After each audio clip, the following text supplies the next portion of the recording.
வணக்கம் நேர்களே. இது ஷர்மிளா டாக்கீஸ். நான் உங்கள் டாக்டர் ஷர்மிளா. இன்னைக்கு நம்மளோட சிறப்பு விருந்தினரா இணைஞ்சிருக்கிறாரு திராவிட வெற்றி கழகத்தின் முதன்மை செயலாளர் திரு வல்லம் பஷீர் அவர்கள். வணக்கம் தோழர். வணக்கம். முதல்வர் முதல் முறையாக பிரதமரை சந்திக்கிறதுக்காக டெல்லிக்கு போனாரு. ஏகப்பட்ட வாக்குறுதிகள் கொடுப்பாரு. அதுக்கு நிறைய பொருட்செலவாகும். நிதி கேட்க போறாரு. பல்வேறு விஷயங்களை கேட்க போறாரு அப்படிங்கிற ஒரு எதிர்பார்ப்போட நாம இருந்தா, அவர் நேரா போய் தமிழ் தாய் வாழ்த்து முதல்ல பாடுறதுக்கு எங்களுக்கு பர்மிஷன் குடுங்க அப்படின்னு கேட்டிருக்கிறாரு. இது ஒரு மாநில அரசு எடுக்க வேண்டிய ஒரு நிலைப்பாடு.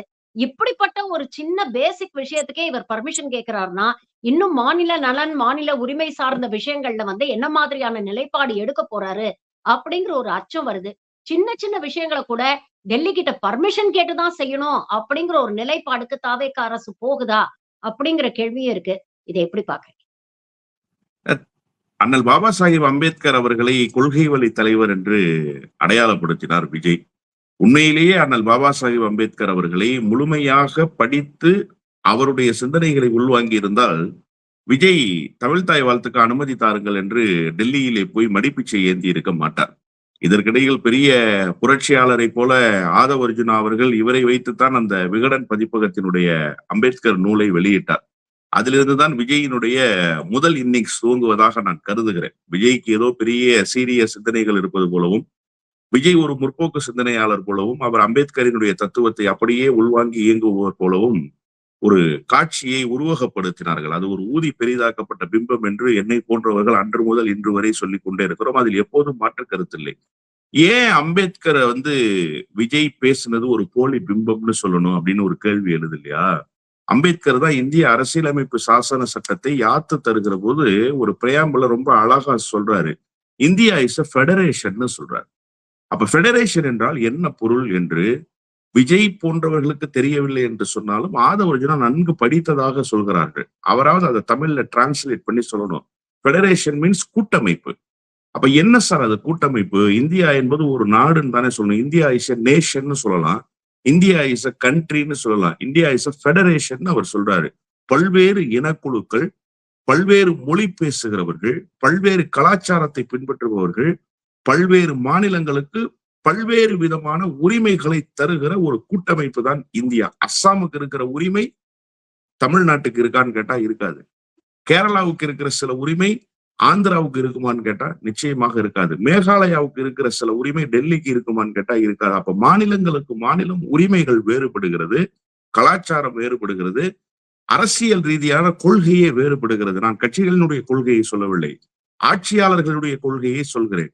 ஒரு தலைமைச் செயலகத்தினுடைய ஜிஓவை நீங்க தமிழ்நாட்டுல இஷ்யூ பண்ணீங்க அப்படின்னு சொன்னா அதே ஜிஓவை அப்படியே பின்பற்றி மேகாலயாவில் இஷ்யூ பண்ண முடியாது. மேகாலயாவினுடைய சட்டத்திட்டங்கள் என்பது அந்த மாநிலத்தினுடைய வரம்புக்கு உட்பட்டதாக இருக்கும். இப்ப இதெல்லாம் என்ன உணர்த்துது அப்படின்னு சொன்னா, மாநில உரிமைகளில் ஒன்றிய அரசு எப்போதும் தலையிடவே முடியாது. நீங்க தமிழ்தாய் வாழ்த்து இசைப்பது என்பது தமிழ்நாட்டினுடைய மரபு. அந்த மரபை பின்பற்றுவதற்கு மாநிலத்துக்கு 100 விழுக்காடு உரிமை இருக்கிறது. இன்னொன்னே நான் சொல்லிடுறேனே, நீங்க இந்த சுதந்திர தினம், குடியரசு தினம் 2 தினங்கள் அனுசரிக்கப்படுது இல்லையா? இந்த 2 தினங்களிலேயுமே முதலமைச்சர்கள் கொடியேற்றுகிற உரிமை என்பது இல்லாமல் தான் இருந்தது. முதலமைச்சர்கள் கொடியேற்ற முடியாது. வெறும் வணக்கம் செலுத்தலாம், கொடி வணக்கம் செலுத்தலாமே தவிர உரிமையை அவர்கள் பெறவில்லை. அதை பெற்றுத்தந்த இயக்கம் திராவிட முன்னேற்ற கழகம். அதை பெற்றுத்தந்ததற்கு பிறகு அதை தமிழ்நாடு மட்டும் பின்பற்றக்கூடாது, ஒட்டுமொத்த இந்திய துணை கண்டமும் காஷ்மீரிலிருந்து கன்னியாகுமரி வரை பின்பற்ற வேண்டும் என்று அதற்கான ஆணை பிறப்பிக்க செய்தவர் கலைஞர். அப்போ நீங்க இதுல இருந்து என்ன புரிஞ்சுக்கணும் அப்படின்னு சொன்னா, தமிழ்நாட்டுக்கு முதல்ல உரிமையை பெற்றாகிவிட்டது. அப்ப தமிழ்நாட்டுக்கு உரிமையை பெறுகிற போது போய் போராடி கேட்டாங்களா, கெஞ்சி கேட்டாங்களா? இல்ல. அது மாநிலத்தினுடைய உரிமை என்கிற அடிப்படையில் உரிமை கோரினார் கலைஞர். இல்லாத நடைமுறையை பின்பற்றுவதற்கான உரிமை கோருதல் என்பது வேறு. வழக்கமாக இருக்கிற நடைமுறை இது எப்ப வந்ததுன்னே தெரியாத அளவுக்கு கிட்டத்தட்ட ஒரு 45 ஆண்டு காலமா பின்பற்றக்கூடிய நடைமுறையாக இருக்கு இந்த நடைமுறை, தமிழ்தாய் வாழ்த்து நடைமுறைன்றது.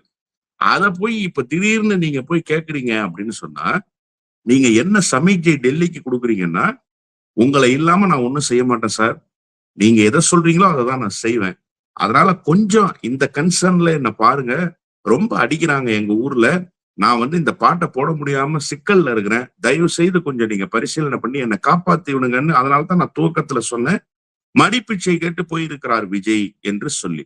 எனவே விஜய் ஒரு தெம்பில்லாத, திராணி இல்லாத, இன்னும் ஒருபடி நான் மேலே சொல்றேனே, எடப்பாடி பழனிசாமிக்கு கூட கொஞ்சம் தெம்பும் திராணியும் இருந்ததாக நான் கருதுறேன். கம்பாரிசன்ல விஜயையும் எடப்பாடி பழனிசாமியும் ஒப்பிட்டு பார்க்கிற போது விஜயை விட எடப்பாடி பழனிசாமி கொஞ்சம் துணிச்சலான நபராகவே எனக்கு தெரிகிறாரு.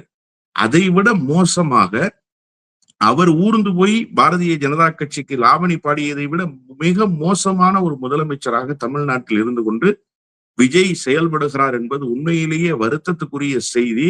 இதை கேட்பதற்காக டெல்லி வரை போக வேண்டிய அவசியம் இல்லை. தொலைபேசியில தொடர்பு கொண்டு கேட்டிருக்கலாம், இமெயில் அனுப்பிச்சு கேட்டிருக்கலாம், ஃபேக்ஸ் போட்டு கேட்டிருக்கலாம். எவ்வளவோ வசதிகள் வந்துருச்சு. இதற்காகவா டெல்லி போனார் விஜய் என்கிற கேள்வி நீங்க துவக்கத்துல ரொம்ப அழகா கேட்டீங்க. மாநிலத்துக்கு நிதி நெருக்கடி என்பது கூடுதலாகிட்டே இருக்கு, அதை கேட்டு பெறுவார்னு. இந்த ஆண்டுக்கு உண்டான ஜிஎஸ்டியினுடைய நிலுவைத் தொகை இன்னும் ரிலீஸ் பண்ணல. பினான்சியல் இயர் 2 முடிஞ்சாச்சு. ஜனவரி, பிப்ரவரி, மார்ச் முடிஞ்சிச்சு. இந்த இப்ப மேவினுடைய கடைசி கட்டத்துல இருக்கும். இதுவரைக்கும் அதற்கு உண்டான அறிகுறியே தென்படல. உண்மையிலேயே ஒரு முதலமைச்சர் இந்த மாநிலத்தினுடைய நலன் சார்ந்து இயங்குகிற முதலமைச்சராக இருந்தால், அவர் தான் முதல் மேடையிலேயே பேசினாரு. பதவி பிரமாணம் ஏற்றுக்கொண்ட மேடையிலேயே என்ன பேசினாரு? கஜானாவே பார்க்காம கஜானா காலியா இருக்குன்னு சொல்லி பேசினார். உண்மையிலேயே கஜானா காலியா இருப்பதாகவே வைத்துக் கொள்வோம். அதை நிரப்புவதற்கு ஜிஎஸ்டியினுடைய மாநில தொகுப்பு தேவைப்படுமா இல்லையா? அந்த மாநில தொகுப்பை நீங்கள் கேட்டிருக்க வேண்டுமா இல்லையா? கொஞ்சம் சீக்கிரமா ரிலீஸ் பண்ணுங்க. நான் நியூ கவர்மெண்ட் ஃபார்ம் பண்ணிருக்கேன். எனக்கு இன்னும் நல்ல ஞாபகம் இருக்கு. பிரதமர் கடந்த ஆட்சியில இங்க ஒரு நிகழ்ச்சிக்கு வந்தன வெளிப்படையா மேடையிலேயே முதலமைச்சர் ஸ்டாலின் அவர்கள் இந்த கோரிக்கையை வச்சாரு. எங்களுக்கு நிலுவையில இருக்கிறத சீக்கிரம் ரிலீஸ் பண்ணுங்க அப்படிங்கறத பிரதமர் இங்க வந்தோடனே தமிழ்நாட்டுல மேடையில அந்த கோரிக்கையை வெளிப்படையா வச்சாரு. ஆமா. அப்போ நீங்க தமிழ்நாட்டினுடைய முதலமைச்சராக அங்கே செல்லவில்லை, பாரதிய ஜனதா கட்சியினுடைய கைப்பாவையாகத்தான் சென்றிருக்கிறீர்கள் என்பதை தமிழ்நாட்டு மக்கள் எண்ணிக்கொள்கிறார்கள். கூடுதலாக விஜயை நினைத்து வாக்களித்தார்கள். விஜய் ஏதோ ஒரு மிகப்பெரிய பாரதிய ஜனதா கட்சியினுடைய பரம எதிரியை போலவும், கொள்கை ரீதியாக அவரை எதிர்த்து வருவார் என்பது போலவும் ஒரு பிம்பம் கட்டமைக்கப்பட்டது இல்லையா? அது உடைந்து சுக்குநூறாக போயிருக்கிறது என்றுதான் நான் புரிந்து கொள்கிறேன். தமிழ்நாடு மாநிலத்துல தாவேக ஆட்சிக்கு வந்ததுக்கு அப்புறம் நடக்கக்கூடிய ஒவ்வொரு நிகழ்வுகளை பார்க்கும்பொழுது இது ஒரு கவலையை, ஒரு அச்சத்தை ஏற்படுத்துது. தனிப்பட்ட இன்சிடென்ட்ஸா பார்க்காம இதை கலெக்டிவா பார்க்கும்பொழுது அதுல ஒரு பேட்டர்ன் நமக்கு தெரியுது. உதாரணத்துக்கு நீங்க பாத்தீங்கன்னா, ஒரு பக்கம் பிறப்புக்கும் எல்லா உயிர்க்கும் அப்படின்னு சொல்றாங்க. ஆட்சிக்கு வந்ததுடனே 7 தலித்துகளுக்கு அமைச்சர் பதவி கொடுத்திருக்கிறாங்க. விசிகாவுக்கு கூட்டணி ஆட்சியில பங்கு கொடுத்திருக்கிறாங்க, அமைச்சராக்கி இருக்கிறாங்க வன்னியரச அப்படின்னு எல்லாம் சிலாகிச்சு பேசினாங்க. ஆனா நேத்து வந்த ஒரு செய்தி, சைதாப்பேட்டையில தாவேகா எம்எல்ஏ வீடு அலாட் பண்றதுல சாதிய பாகுபாடு காக்குறாரு அப்படிங்கிற அந்த மக்கள் போராட்டம் பண்ணியிருக்கிறாங்க. போராட்டம் பண்ணவங்களை தாவேகாவுடைய ரவுடிகள் பூந்து அடிச்சாங்க அப்படின்னு அந்த வழக்கறிஞர் கம்ப்ளைண்ட் கொடுத்ததாக பிரஸ் மீட் ஒண்ணு கொடுக்கிறாரு. ஆனா இதுக்கு தலித் போராளிகள் கிட்ட இருந்தோ, இல்ல நீலம் போன்ற அமைப்புகள் கிட்ட இருந்தோ, இல்ல ஆட்சியில் பங்கு வகிக்கக்கூடிய விசிகா தரப்பில் இருந்தோ எந்த ஒரு கண்டனமும் வரல அப்படிங்கறத நம்ம பாக்குறோம்.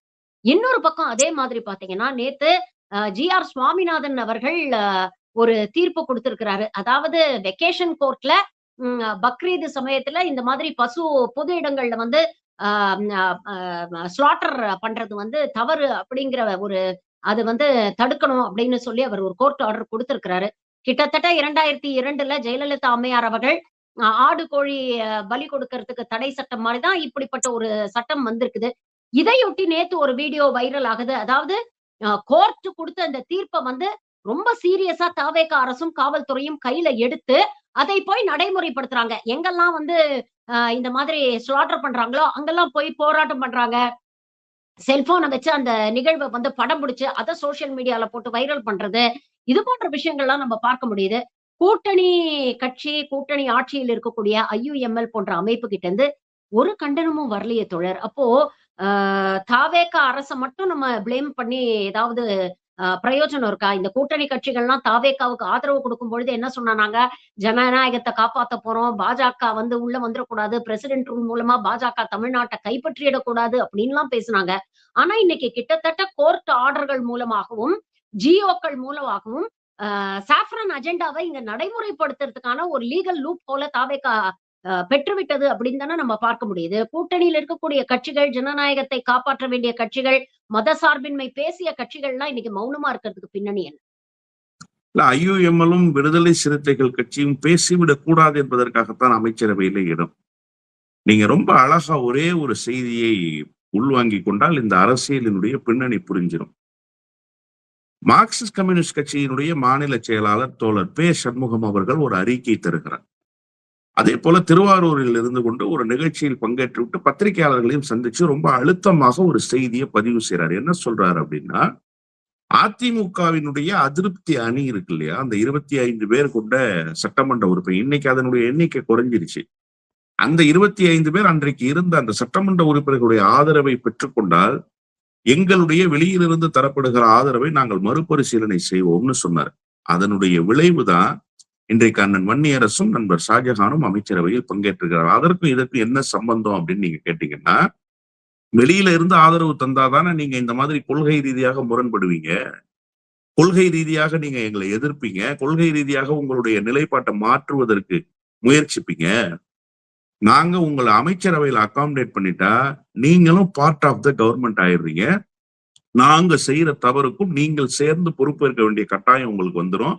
அதிகாரத்துல மட்டும் பங்கு இல்ல, நாங்கள் செய்யக்கூடிய அட்டூழியங்களிலும் உங்களுக்கு பங்கு என்பதுதான் அதனுடைய பொருள். நான் அன்றைக்கு பல நேர்காணல்களில் சொன்னேன், அண்ணன் திருமாவுக்கு மிகப்பெரிய நெருக்கடி வந்துருச்சு அப்படின்னு சொன்னேன். ஏன் அண்ணன் திருமாவுக்கு மட்டும் நெருக்கடி அப்படின்னு கேட்டா, விஜய் பத்திரிகையாளர்களை சந்திக்க மாட்டார், விஜய் புது வெளியில் இயங்க மாட்டார், விஜய் மக்களோடு இருக்க மாட்டார். ஆனா எங்க அண்ணனுக்கு அப்படி இல்லை. எங்க அண்ணன் 24 மணி நேரமும் மக்களோடு இருக்கக்கூடிய தலைவர். இப்ப என்ன சிக்கல் வந்துருச்சுன்னா, எங்க அண்ணன் பத்திரிகையாளர்களை சந்திக்காம போக முடியாது, பத்திரிகையாளர்களுடைய கேள்விக்கு பதில் சொல்லாம இருக்க முடியாது, பூட்டிய அறைக்குள்ளேயே 3 மாசம் உட்கார்ந்து இருக்க முடியாது. அவரால் அப்படி ஒரு வாழ்க்கை வாழவே முடியாது. அப்போ தினந்தோறும் மக்களை அவர் சந்திக்கிற போது மக்களுடைய கேள்விக்கு அவர் பதில் சொல்லியாக வேண்டிய கட்டாயம் இருக்கு. கட்சிக்காரங்க கிட்ட அவர் உரையாற்ற வேண்டிய கட்டாயம் இருக்கு, பத்திரிகையாளர்களை அவர் சந்திக்க வேண்டிய கட்டாயம் இருக்கு. அப்ப இந்த அரசு செய்கிற தவறுகளுக்கெல்லாம் யார் பதில் சொல்ல வேண்டிய கட்டாயம் வந்துடும்னா, அண்ணன் திருமா பதில் சொல்ல வேண்டிய கட்டாயம் வந்துடும். இது கூட்டணி மந்திரி சபையில் இடம்பெறுவதற்கு முன்பே வந்துச்சு. அதிமுகவினுடைய அதிருப்தியாளர்கள் 25 பேர் போக மாட்டார்கள், எனக்கு உறுதியான தகவல் கிடைத்திருக்கிறது. சொன்னது யாரு? எங்க அண்ணன் திருமா. எப்ப சொன்னாரு? அயோத்திதாச பண்டிதரினுடைய நிகழ்வுல சொன்னார். அப்ப விஜய் சொல்ல வேண்டிய கருத்தை அண்ணன் திருமா சொல்வதற்கு எப்போது தள்ளப்பட்டாரோ, உந்தி நின்றாரோ, அன்றே நீங்கள் புரிந்து கொள்ள வேண்டும், இனிமேல் விசிகாவால் இந்த அரசு செய்கிற தவறுகளை உண்மையாக சுட்டிக்காட்டிவிட முடியாது என்பதை நீங்கள் புரிந்து கொள்ளணும். இப்ப ஐயுஎம்எலுக்கும் இதே பொருந்தும். ஆனா ஐயுஎம்எலுக்கு ஒரு சிக்கல் இல்லை. என்னன்னா, பேராசிரியர் காதர் மீது அடிக்கடி பத்திரிகையாளர்களை சந்திக்கிற தலைவர் கிடையாது. அவர்கிட்ட போய் எப்போதும் பத்திரிகையாளர்கள் மைக்க நீட்டிட மாட்டாங்க. ஆனா உங்களுடைய சமுதாயத்தினுடைய உரிமை இன்றைக்கு பறிக்கப்பட்டிருக்கு. நீதிமன்றத்தினுடைய தீர்ப்பு வந்துச்சு, அதனாலதான் இந்த நெருக்கடி வந்துச்சுன்னு சொன்னா அதை மக்கள் ஏற்க மாட்டாங்க. இதே ஜி.ஆர். சுவாமிநாதன் திருப்பரங்குன்றத்துல டைம் பிக்ஸ் பண்ணாரு. 10 மணிக்கு நீ விளக்கு ஏத்தலைன்னா 10:05க்கு கண்டெம்ட் ஆஃப் த கோர்ட் போட்டுருவேன்னு சொன்னாரு. என்ன செய்தார் அண்ணன் ஸ்டாலின் என்பதை தமிழ்நாடு இப்பதான் பார்த்துச்சு, ரொம்ப காலம்லாம் இல்ல, 1 வருஷம் கூட இன்னும் முழுசா முடியல. அப்படியா, நீ கண்டெம்ட் ஆஃப் த கோர்ட் போடுவியா? ஓகே, விளக்கு ஏத்தலைன்னா தானே கண்டெம்ட் ஆஃப் த கோர்ட். நான் விளக்கு ஏத்திடுறேன், ஆனா நீ விளக்கு ஏத்த முடியாது. ஹெச்ஆர்என்சி எப்போதும் என்ன நடைமுறையை பின்பற்றுகிறதோ அந்த நடைமுறையை பின்பற்றுவோம்னு சொன்னார்ல, அவர்தான் மக்களின் முதலமைச்சர், அவர்தான் தமிழ்நாட்டினுடைய தன்மையை உணர்ந்திருக்கிற முதலமைச்சர். அப்போ நீதிமன்றம் நெருக்கடி கொடுத்தாலும் ஒரு மாநிலத்தினுடைய நலன் சார்ந்து இயங்குகிற சிந்தனை படைத்திருக்கிற ஒரு முதலமைச்சரால் இந்த நெருக்கடியை எதிர்கொள்ள முடியும். அதனுடைய தாக்கம் மக்களை சேர்ந்துச்சா? சேராமலேயே அவர் ஒரு குடை போல பார்த்து கொண்டார்.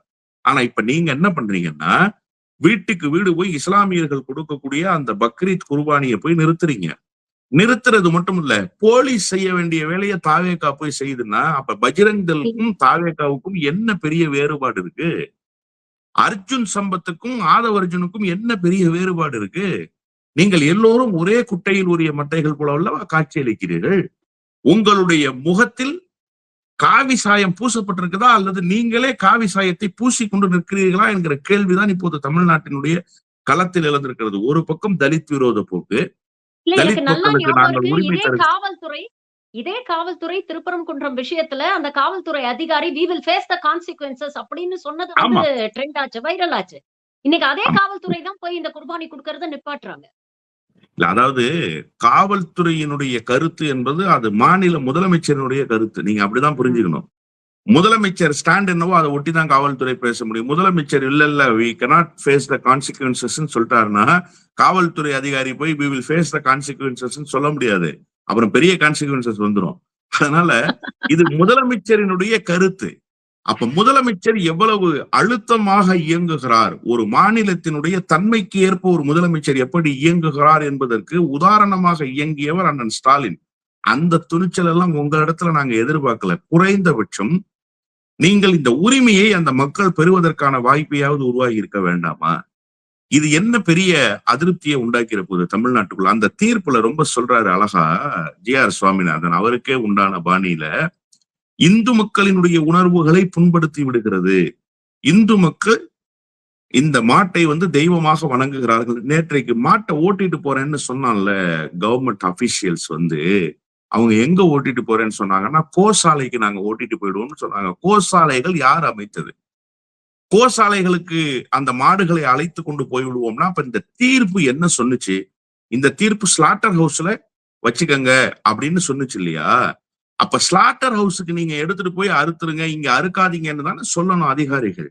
நாங்க கோசாலைக்கு அழைச்சிட்டு போயிடுவோம்னு சொன்னா நீங்க ஏறக்குறைய நீங்கள் குறிப்பிட்டதை போல ஆடு மாடு பலியிடுவதற்கு தடை சட்டம் கொண்டு வந்த அம்மையார் ஜெயலலிதாவினுடைய வேறு ஒரு வடிவம் தான் இந்த சட்டமோ இந்த தீர்ப்போ என்று எண்ணுகிற அளவுக்கு இந்த மாநில அரசு செயல்பட்டிருக்கிறது என்று சொன்னால் உண்மையிலேயே வருத்தத்துக்குரிய நிகழ்வு. ஒரு விதமான அச்ச உணர்வை சிறுபான்மை மக்களுக்கு உருவாக்குறதுங்கிறது தமிழ்நாட்டினுடைய மாடல் அல்ல, அது உத்தரப்பிரதேசத்தினுடைய மாடல். அந்த உத்தரப்பிரதேச மாடலிலேயே இயங்குகிறார் விஜய் என்று சொன்னால் விஜயா அல்லது யோகி ஆதித்யநாத்தா தமிழ்நாட்டை ஆண்டு கொண்டிருக்கிறார்கள் என்கிற சந்தேகம் வலுவாக எழுந்து விட்டது.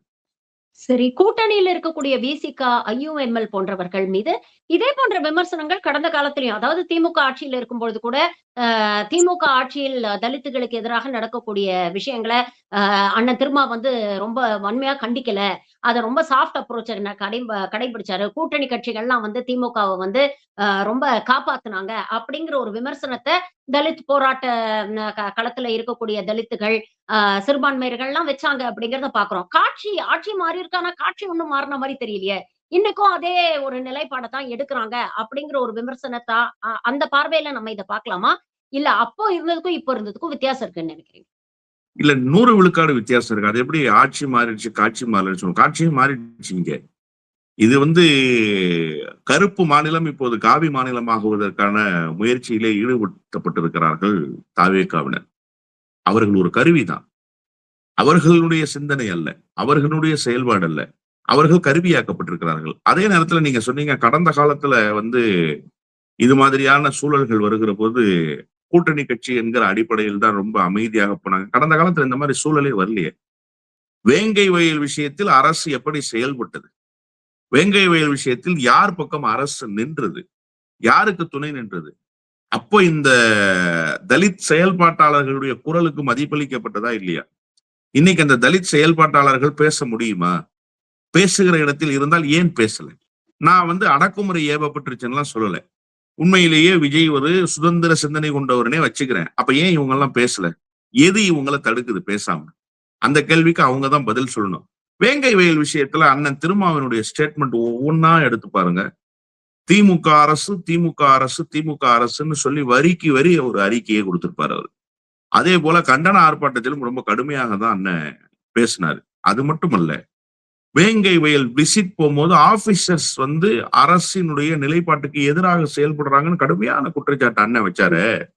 அப்ப அது எப்படி கடந்த காலத்திலயும் விசிக இப்படிதான் போச்சு அப்படின்னு சொல்ல முடியும்? இல்ல, கடந்த காலத்திலயும் இப்படி போயிருந்தா இந்த விமர்சனத்தை நம்ம வைக்க வேண்டியதில்லை. ஒண்ணும் வேணாம், புதிய தமிழகம்னு ஒரு கட்சி இருக்கு, அதுவும் ஒடுக்கப்பட்ட மக்களுக்காக செயல்படுகிற கட்சியாகவே இருக்குன்னு சொல்றாங்க. நமக்கு தெரியாது அது ஒடுக்கப்பட்ட மக்களுக்கு தான் செயல்படுதா இல்லையான்னு. கிருஷ்ணசாமி குறித்து நம்ம இன்னைக்கு பேசுறோமா? கிருஷ்ணசாமி ஏன் கேட்கலன்னு கேட்கிறோமா? நமக்கு தெரியும் கிருஷ்ணசாமி யாருன்னு, அதனால கேட்க மாட்டோம். ஆனா எங்க அண்ணன் அப்படி இல்லை. எங்க அண்ணன் அந்த ஒடுக்கப்பட்ட மக்களினுடைய உரிமைக்காக குரல் கொடுக்கிற ஒரே தலைவராக வெளிப்பட்ட தலைவர். இன்னைக்கு அந்த தலைவரினுடைய குரல் மழுங்கடிக்கப்பட்டுச்சா அல்லது மழுங்கடிக்கப்படுவதற்கான முயற்சிகள் நடக்குதாங்கிற கவலைப்பாட்டோடு நாம பேசுறோம். அப்போ கடந்த காலத்தில் இருந்த காட்சி அல்ல இப்போது இருக்கிற காட்சி. இன்னொரு பக்கம் வந்துருங்க, சிறுபான்மை மக்களுக்கு கடந்த காலத்துல ஏதாவது சிக்கல் உருவாகிற மாதிரியா அண்ணன் மு க ஸ்டாலினுடைய ஆட்சி காலம் 5 ஆண்டுகள்ல இருந்தது? எஸ்ஐஆர் குறிவைக்கப்பட்டது யாரு மேடம்? நீங்க அதை சொல்லுங்க. ம். எஸ்ஐஆர் குறிவைக்கப்பட்டது மதச்சிறுபான்மையினர்களே தான். பீகார் அதைத்தான் கண்ணு முன்னாடி உதாரணமாக நிற்குது. மேற்கு சிஏஏ, வங்கத்துல என்ஆர்சிக்கும் இம்ப்ளிமெண்டேஷன் வந்த போது தமிழ்நாடு தான் ரொம்ப தீவிரமா போராடினாங்க. திமுக அரசு, கூட்டணி கட்சிகள் தான் வலுவா போராடினாங்க அப்படிங்கிறதையும் நம்ம பார்க்கிறோம் இல்லையா? இல்ல, போராடுறதுங்கிறது ஒரு பக்கம் இருக்கட்டும். போராடுறதுன்றது ஒரு பக்கம் இருக்கட்டும். அந்த எஸ்ஐஆர் இம்ப்ளிமெண்டேஷன் வந்தப்போ சிறுபான்மையினுடைய வாக்குகள் சிதறி விடாமல், அவர்களுடைய வாக்குரிமை பறிக்கப்பட்டு விடாமல் பாதுகாத்தது யார்? ஐயுஎம்எல் பாதுகாத்துச்சா? இஸ்லாமிய இயக்கங்கள் பாதுகாத்தாங்களா? இல்ல இஸ்லாமிய இயக்கங்கள் திமுகவுக்கு அழுத்தம் கொடுத்தாங்க? திமுக தன்னியல்வாக அந்த வாக்குகளை காப்பாத்துச்சா இல்லையா? அந்த வாக்களிக்கிற உரிமையை இஸ்லாமிய மக்களுக்கு பெற்றுக் கொடுத்துச்சா இல்லையா? அதற்கு பிரதான காரணம் திமுக தானே. திமுகவினுடைய நிர்வாகிகள், BLA 2 வட்டச் செயலாளர்கள் இவங்க தானே அதை பண்ணாங்க. அப்ப திமுக கடந்த காலத்தில் இஸ்லாமியர்களுக்கு நெருக்கடி என்று சொன்னபோது அந்த நெருக்கடி இஸ்லாமியர்களை நெருக்கி விடாமல் பாதுகாத்த இயக்கம். பாதுகாத்தது மட்டுமல்ல, நீங்க இந்த ஷாஹின் பாக்கள் அங்கங்க நடந்தது இல்லையா? அந்த NRC CAA சட்டங்களுக்கு எதிராக அந்த வழக்கை முழுமையாக ரத்து செய்தது எந்த அரசு சொல்லுங்க? எடப்பாடி பழனிசாமி வழக்குகளா போட்டு வச்சாரு. எல்லா தலைவர்கள் மேலேயும் வழக்கு. அண்ணன் வேல்முருகன் மேல வழக்கு, எங்க தலைவர் மல்லை சத்யா அண்ணன் மேல வழக்கு, எல்லார் மீதும் வழக்கு. அந்த வழக்குகளை பூராக ரத்து செய்த தலைவர் யாருன்னா அண்ணன் MK ஸ்டாலின் தான். அப்போ கடந்த காலத்தில் இஸ்லாமியர்களுக்கு காவல் அரண் போல இந்த அரசு செயல்பட்டு இருக்கு. அதனால இவங்களுக்கு குரல் எழுப்ப வேண்டிய கட்டாயம் இல்லை. இன்னைக்கு இந்த அரசு அது மீறி துவக்கத்திலேயே பெரும்பாலான இஸ்லாமியர்கள் இதை எல்லாத்தையும் மீறி பெரும்பாலான இஸ்லாமியர்களும் தலித்துகளும் விஜய்க்கு வாக்களிச்சிருக்கிறாங்க அப்படின்னு அண்ணன் திருமா அவர்களே ஒரு இன்டர்வியூல சொல்றாரு இல்லையா? சிறுபான்மையினர் இல்ல, சமூகமும் தலித்துகளும் பெரும்பான்மையா நான் அதை 100% ஒத்துக்கிறேன். வாக்களிக்கவில்லை, வாக்களித்தார்கள் என்பதின் அடிப்படையில ஒரு அரசினுடைய மதிப்பீடு இருக்கும்னு நினைக்கிறீங்க? இன்னைக்கு திமுக அரசு தோல்வி அடைஞ்சிருச்சு. நான் இதை ரொம்ப குறுகிய வட்டத்துக்குள்ள பார்க்கல. நான் ஏரியல் வியூல பாக்குறேன், பிராட் மைண்டா புரிஞ்சுக்கிறேன். அதை திமுக தோல்வி அடைஞ்சிருச்சு இல்லையா? திமுக தோல்வி அடைஞ்சதுக்கு என்ன காரணம்னு நீங்க நினைக்கிறீங்க?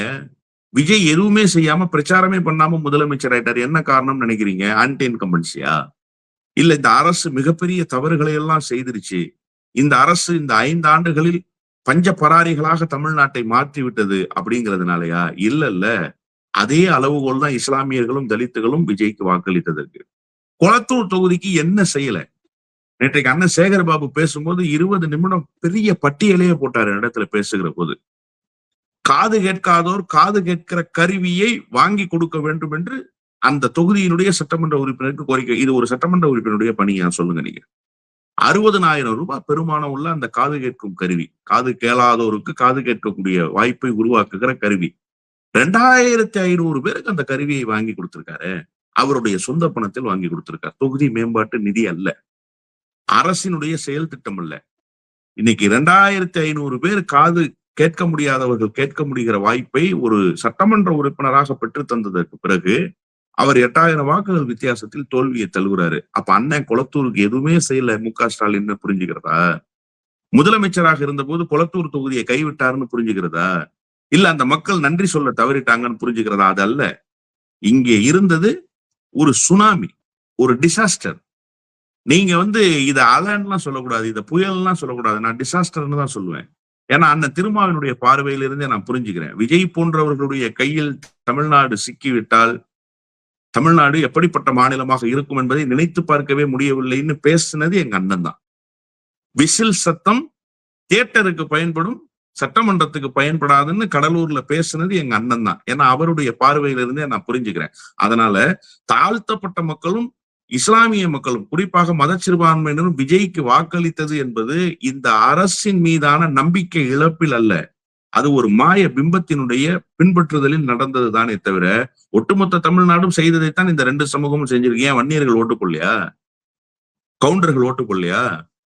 கல்லர்கள் ஓட்டு போடலையா? யாரு ஓட்டு போடலன்னு நினைக்கிறீங்க? ஓட்டு போட வேண்டியவர்கள் எல்லாம் போட்டார்கள். இதையும் தாண்டி இஸ்லாமியர்கள் நிரம்ப வாழுகிற நாகப்பட்டினத்துல ஜவாஹிருல்லா ஜெயிச்சிருக்காரு.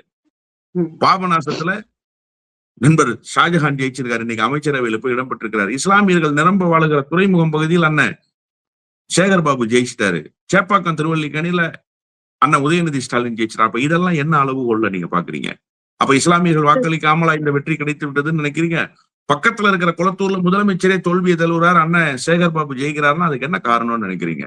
நிச்சயமாக இஸ்லாமியர்களினுடைய ஒருமித்த வாக்கு வங்கி தான் அதற்கு காரணம். எனவே ஒட்டுமொத்தமாக கை கழுவி விட்டார்கள் இந்த சமூகத்தை சேர்ந்தவர்கள் அடையாளப்படுத்துறதை நான் ஏற்கல. எல்லோருக்கும் ஏற்பட்ட மாற்றம் அந்த சமூகத்துக்குள்ளும் ஏற்பட்டிருக்கு, அவ்வளவுதான். ஓகே.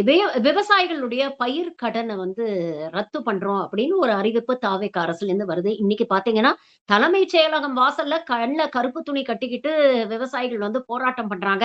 கடுமையான விமர்சனங்கள வச்சிருக்கிறாங்க. தேர்தல் அறிக்கையில நீங்க சொன்னது ஒண்ணு. ஆனா நடைமுறையில நீங்க அறிவிச்சது வேற ஒண்ணாக இருக்கு. இத நீங்க அறிவிச்சு எங்கள அவமானப்படுத்தாதீங்க அப்படிங்கிற அளவுக்கு விவசாயிகள் விமர்சனம்லாம் வச்சிருக்காங்க. பொதுவாக இந்த மாதிரி விஷயங்களுக்கு முதலில் வந்து நின்னு பாதிக்கப்பட்ட மக்களுக்காக குரல் கொடுப்பவர்கள் கம்யூனிஸ்ட். இன்னைக்கு அவங்க ரொம்ப அமைதியா இருக்கிறாங்களே. வெளியில இருந்து தானே சார் ஆதரவு குடுக்குறாங்க. ஆட்சியில பங்கு கூட வகிக்கலையே. ஏன் சார் அமைதியா இருக்கிறாங்க? உண்மையிலேயே அந்த விவசாயிகள் பயிர்க்கடன் தள்ளுபடியில என்ன பிரச்சனை தான் நடக்குது? இல்ல, உண்மையிலேயே பொதுவுடைமை இயக்கத்தினுடைய இந்த அமைதி என்பது என்னை போன்றவர்களை ரொம்ப சிந்திக்க வச்சிருச்சு. நீங்க சொன்னது மாதிரி வெளியிலிருந்து தந்திருக்கிற ஆதரவுக்கு எதற்காக இவ்வளவு கனத்த அமைதியோடு இருக்க வேண்டும் என்று எனக்கு புரியல.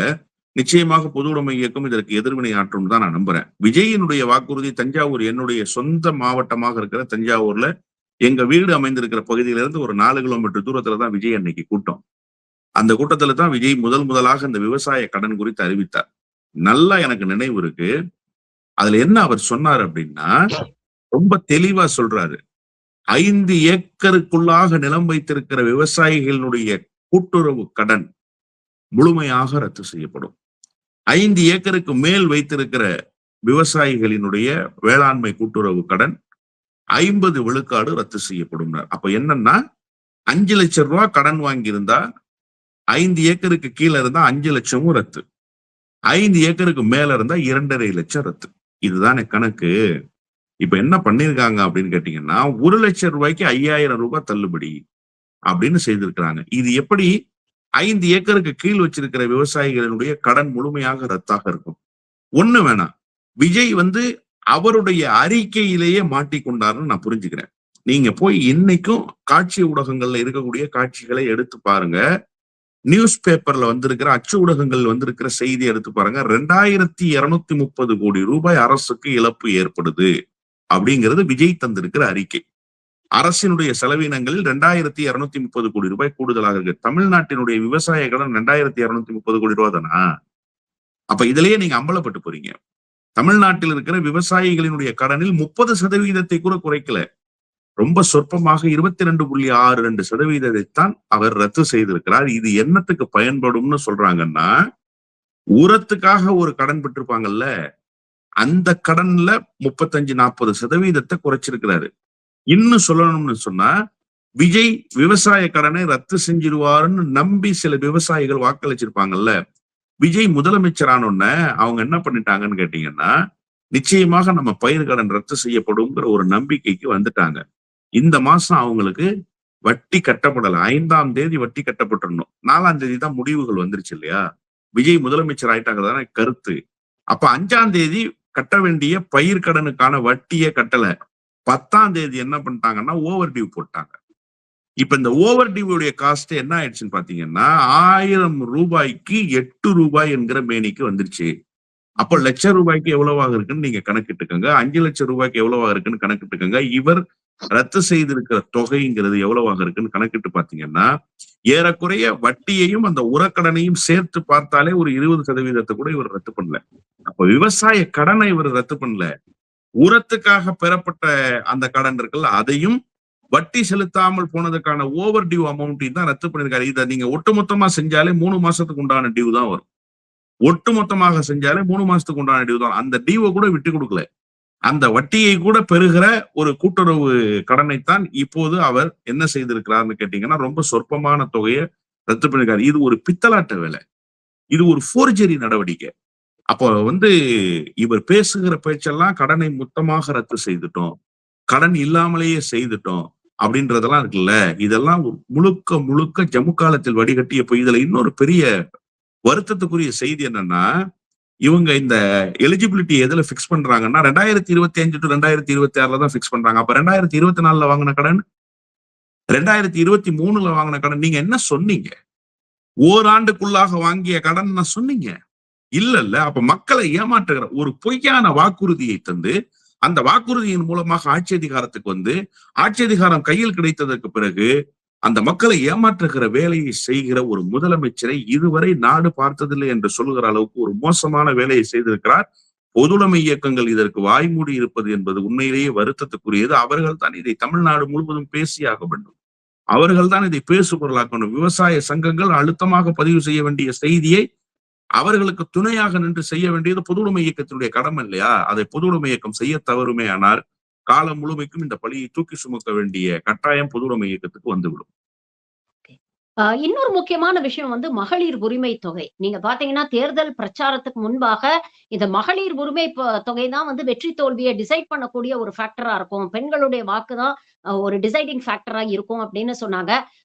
மீண்டும் திமுக ஆட்சிக்கு வந்தால் ஜூன் மாதத்துல இருந்து அது 2000 ரூபாயாக உயர்த்தப்படும் அப்படின்னு முதல்வர் அறிவிச்சிருந்தார், அன்றைய முதல்வர்.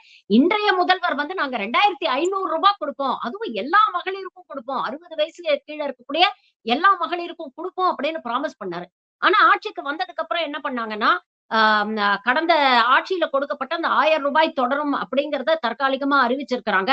மகளிர் உரிமை தொகையுடைய பயனாளர்களை மறுபரிசீலனை செய்து மறு ஆய்வு செய்ய போறோம் அப்படின்னு சொல்றாங்க. ஏற்கனவே கிட்டத்தட்ட 1,35,00,000 பெண்கள் வாங்கிக்கிட்டு இருந்தாங்க. இப்ப மறு ஆய்வு செய்யறோம் அப்படின்னு சொல்றது மூலமாக இந்த அரசு இந்த திட்டத்தை எந்த இடத்துக்கு நகர்த்த முயற்சி பண்றாங்கன்னு நினைக்கிறீங்க? பட்ஜெட் இல்ல அப்படிங்கிறதுக்காக பயனாளிகளை ஃபில்டர் பண்ணி இதை மேலும் குறைக்கணும் அப்படிங்கிற ஒரு முயற்சியில ஈடுபடுறாங்களா? இல்ல ஒட்டுமொத்தமா இதை நீர்த்து போக செய்து அப்படியே வந்து காலப்போக்குல அதை டிஸ்கண்டினியூ பண்ணக்கூடிய ஏதாவது ஐடியா இருக்கா இவங்களுக்கு? ஏன்னா அதை பத்தி இப்ப பேச்சே காணுமே. அதாவது 50% இந்த மகளிர் உதவித்தொகை பெறுகிறவர்களுடைய எண்ணிக்கையை குறைக்க வேண்டும் என்கிற திட்டத்தை அவர்கள் வைத்திருக்கிறார்கள். குறிப்பா 1,35,00,000 பேருக்கு இந்த உதவித்தொகை சென்று சேர்ந்திருக்கிறது. இவர் தேர்தல் வாக்குறுதியாக கொடுத்ததினுடைய அடிப்படையில் அது குறைந்தது 1.5 கோடி பேருக்காவது போய் சேர்ந்திருக்க வேண்டிய திட்டம். இவர் அப்படித்தான் சொன்னாரு. அதை இன்க்ரீஸ் பண்ண போறோம்னு தான் சொன்னாரே தவிர நாங்க வந்து முறையானவர்களுக்கு, முறையான பயனாளர்களுக்கு அதை கொண்டு போய் சேர்ப்போம் அப்படின்னு சொல்லல. இப்ப என்னன்னா, இந்த முறையான பயனாளர்களுக்கு என்ன கிரைட்டீரியா பிக்ஸ் பண்ண போறாங்க அப்படின்னு சொன்னா, அரசினுடைய நேரடி ஊதியம் பெறுகிறவர்களுக்கு கொடுக்க மாட்டாங்க அப்படிங்கிறது ஏற்கனவே இருக்கிற கிரைட்டீரியா. அது யாரும் கேட்கல. அரசினுடைய ஊழியர்களுக்கு கொடுக்கறது இல்லை, பிரைவேட் செக்டார்ல ஒர்க் பண்றவங்களுக்கு கொடுக்கறது இல்லை. ஆனா இப்ப என்னன்னா, யாரெல்லாம் வங்கி கணக்குகளில் சொற்பமான தொகையை முதலீடுகளாக வைத்திருக்கிறார்களோ அவர்களுக்கு நாங்க வந்து கொடுக்க மாட்டோம்ன்ற ஒரு கிரைட்டீரியாவை பிக்ஸ் பண்ண போறதாக சொல்றாங்க. இப்ப ஏற்கனவே இருந்த நடைமுறை ரொம்ப இலகுவா புரிந்து கொள்ளக்கூடிய நடைமுறை. அரசு ஊழியர்களுக்கு தர மாட்டாங்க, பிரைவேட் செக்டார்ல வேலை பார்க்குற எம்ப்ளாயிஸ்க்கு கொடுக்க மாட்டாங்க, மகளிருக்கு உதவித்தொகை கொடுக்கறதுக்கான கிரைட்டீரியாவை பிக்ஸ் பண்ணிட்டாங்க. போஸ்ட் ஆபீஸ்ல குறுகிய டெபாசிட் எல்லாம் வச்சிருக்கிறவங்க எல்லாம் இருக்காங்க. 10,000 ரூபாய் டெபாசிட் வச்சிருக்கிறதும் டெபாசிட் தான், 5,000 ரூபாய் டெபாசிட் வச்சிருக்கிறதும் அது. அந்த 5,000 ரூபாய் எப்படி வந்துச்சுன்னு கேட்டாதான் விஜய்க்கு அது 5,000 ரூபாயினுடைய நோக்கம் புரியும். 50 ரூபாயாக தபால் நிலையங்களுக்கு சேர்த்த தொகை அந்த 5,000. இது எப்படி ஒரு வைப்பு தொகையாக நீங்க கருதுவீங்க? இந்த வைப்பு தொகையாக வைத்திருப்பவர்களுக்கு இனிமே நீங்க கொடுக்க மாட்டீங்கன்னு சொன்னா ஏறக்குறைய 68 லட்சம் பேர் ஒரு சாதாரண புள்ளி விவரத்தின் அடிப்படையில், இன்னும் ஆதாரப்பூர்வமான தகவல்கள் கிடைக்கப்பெறல, கூடுதலான தகவல்களாக கூட இருக்கலாம். அப்ப 68 லட்சம் பேர் இந்த உரிமை தொகையை பெறுகிற தகுதியை இழந்து விடுவார்கள் என்கிற சொல்கிற அளவுக்கு ஒரு சூழல் தள்ளப்படுது அப்படின்னு சொன்னா ஏறக்குறைய 52% டிக்ரீஸ் பண்றாங்க. நீங்க சொன்னது மாதிரி இந்த 52%ன்றத நாளடைவுல 20% ஆக்கி 10% ஆக்கி ஒண்ணுமே இல்லாம, ஆனா இவர் சொன்னது என்னன்னா 1000 ரூபாய் 2,500 ரூபாயாக தரப்போறோம், 2,500 ரூபாய் கூடுதல் பயனாளர்களுக்கு தரப்போறோம்னு சொன்னாரு. ஆனா பகுதியாக குறைக்கக்கூடிய வேலை 60 வயசுக்கு கீழே இருக்கக்கூடிய எல்லா மகளிருக்கும் வரும், எல்லாருக்கும் சொன்னாரு. அப்ப அந்த நம்பர்ஸ் வந்து இன்க்ரீஸ் ஆகுன்றதுதான் பொருள். இப்ப என்ன ஆயிடுச்சுன்னா அந்த நம்பர் இன்க்ரீஸ் ஆகல, டிக்ரீஸ் ஆயிடுச்சு. இந்த 1000 ரூபாயும் கிடைக்காமல் போய்விடும் என்கிற ஒரு சூழலை உருவாக்குவதற்கு முயற்சிக்கிறார். அதுதான் சொல்றேன்னு, மொத்தமாக ஒரு ஏமாற்று வேலையை செய்துவிட்டு, பொய்யான வாக்குறுதிகளை தந்துவிட்டு, செயல்படுத்த முடியாத வாக்குறுதிகளை தந்துவிட்டு, அதற்கான வியூகங்கள் எதையுமே வகுக்காமல் ஒரு பொம்மை முதலமைச்சரை போல செயல்படுகிற முதலமைச்சராக விஜய் வெளிப்படுகிறார் என்பது வருத்தத்துக்குரிய செய்தி. உண்மையிலேயே மகளிருக்கு இந்த அரசினுடைய காலம் என்பது ஒரு இருண்ட காலமாகத்தான் இருக்கும் என்றுதான் நான் புரிந்து கொள்கிறேன். பல்வேறு விஷயங்களை இன்னைக்கு எங்களோட பகிர்ந்துகிட்டீங்க. உங்கள் நேரத்துக்கும் கருத்துக்களுக்கும் மிக்க நன்றி தோழர். Thank you very much for joining. நன்றி.